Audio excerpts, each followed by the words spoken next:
આપ જોઈ રહ્યા છો NN ન્યૂઝ. હું છું એન્કર અર્પિતા પટેલ. હવે જોઈએ અગત્યના સમાચાર.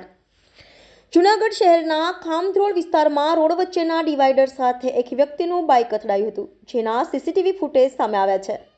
બાઇક ડિવાઈડર સાથે અથડાતા યુવકનું મૃત્યુ થયું હતું. બાઇક ડિવાઈડર સાથે અથડાઈને દૂર ફંગોળાઈ ગયું હતું. યુવક 25 વર્ષીય હોવાનું કહેવામાં આવી રહ્યું છે. રાત્રિના 1:57 કલાક આસપાસ યુવક પોતાની ઘર પર જતી વખતે આ અકસ્માત થયો હતો. Reporter Girish Tolvada, NN news, Junagadh.